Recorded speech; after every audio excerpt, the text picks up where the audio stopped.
Shalom, shalom, peuple de Dieu, shalom. Que Dieu nous bénisse, que Dieu nous bénisse. Tous ensemble avec notre sœur Obélie pour que tous les sous exhortation outil na par Jésus-Christ pour que tous les sous édifier les sous na parole na le sauveur du monde Jésus-Christ de Nazareth. Merci to kozala un peu rapide vraiment pour que ton ma exhortation et comme la bandeko non bazuma kokite ya ko accepter Jésus-Christ comme leur Seigneur et Sauveur.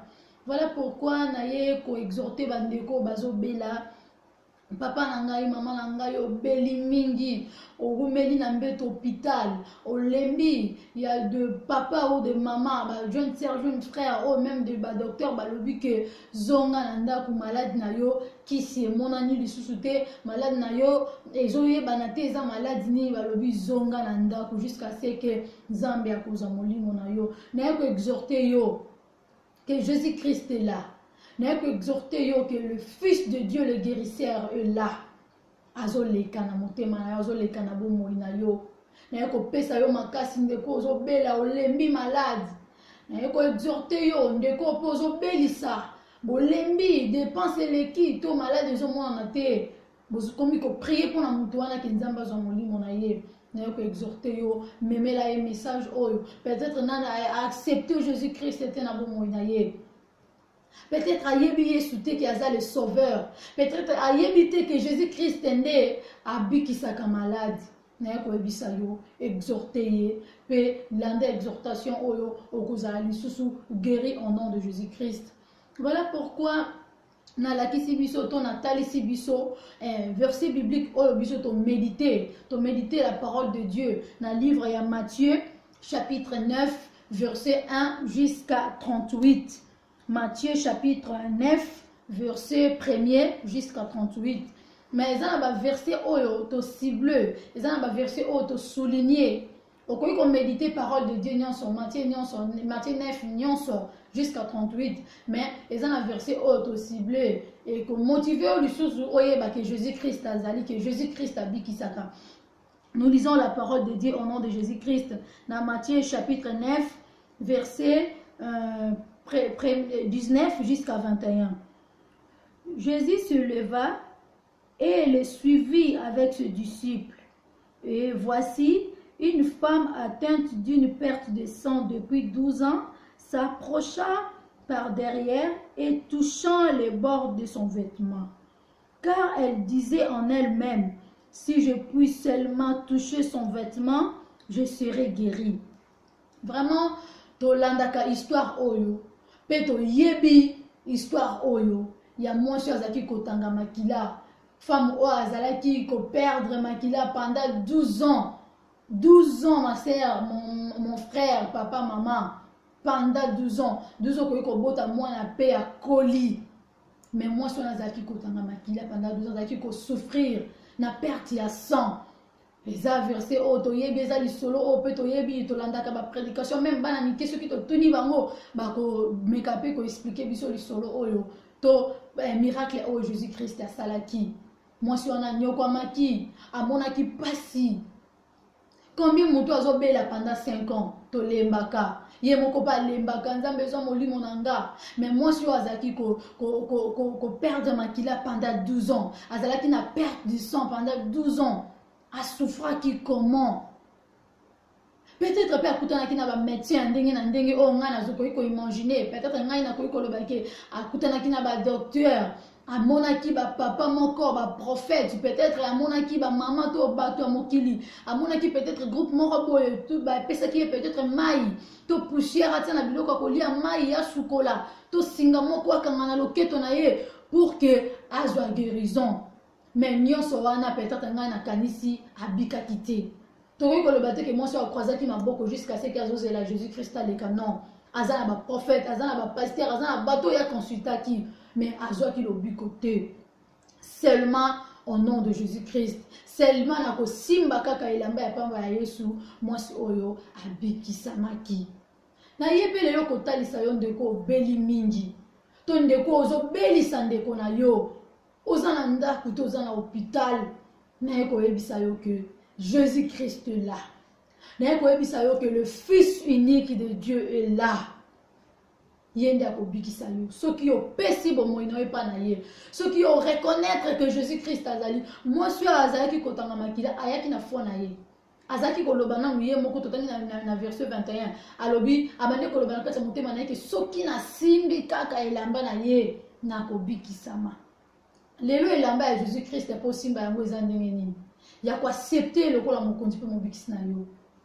Lelo elamba ya Jésus-Christ eza ya kotika mabe na yo ya ko reconnaître que Jésus-Christ yenda sa sauveur. Yenda za le guérisseur. Moi si wana zalaki na foi, mais en Jésus-Christ. Peut-être pe yoza na foi, mais oza na Jésus-Christ te.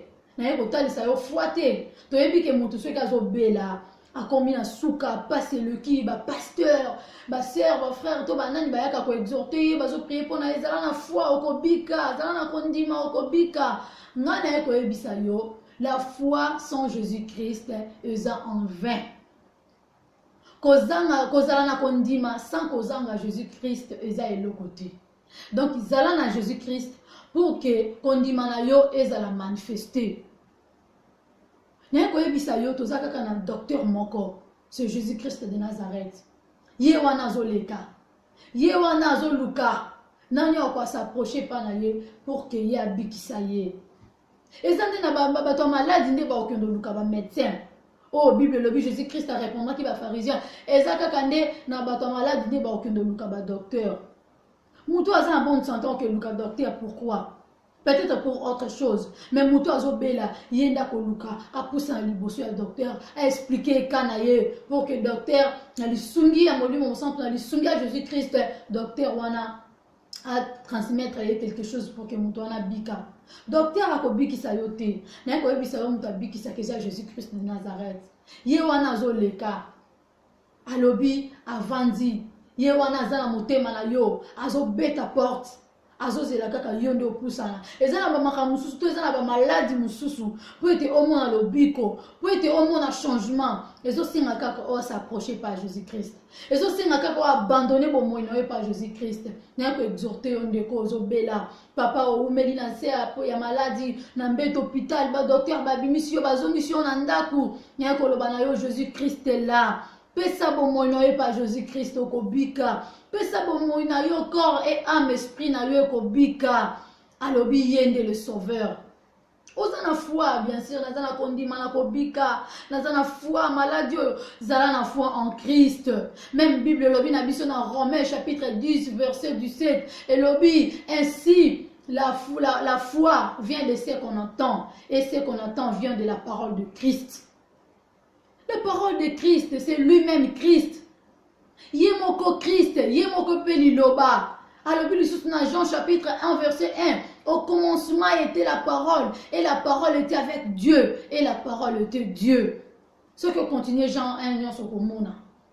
Yemoko Liloba, Yemoko Nzambe. Alors, ceux qui ont la foi, sans Yé, sans Liloba, sans Yé Nzambe, sans Yé Jésus-Christ, okolonga te okobika te na eko ebisa yo papa accepte Jésus-Christ na se ya maladie na se ya passion yo zali lokola nzamba zo tika yo zala encore en vie malgré zo ka pasi malgré ba docteur balobi ete malade na yo bango bakokoka te na eko ebisa yo le sauveur est là, le guérisseur est là, Jésus-Christ de Nazareth, fils de Dieu.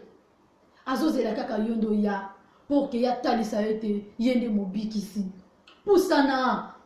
Peut-être aux gens maï moko boye, aux gens biloko mo ba prophète ba pesa ki yo, aux gens eloko poussière moko boye. Mais changement exacté, na ko ebisa yo abandonner, boaka poussière wana. Pesa bo mono pa Jésus. Tala ena ekulusu. Tala Jésus na croix combien mona ki passe pona yo. Akufi pe asepi pour que yo bika. Nzamba za bolingo na Jean chapitre 3 verset 16. Alinga ki mokili atina libiso mwana na ye afin que o akondimela ye abebate abungisa mateka sa zomo ya seko na ko ebisa yo ceux qui olingo bika na maladie yo zanango ceux qui olingo za bomo ya seko accepte Jésus-Christ na bomo na yo tikana nu ba place wana ozali tikana nu ba kombo wana tikana nu ba ozo sala wana s'abandonner mobimano e par Jésus-Christ.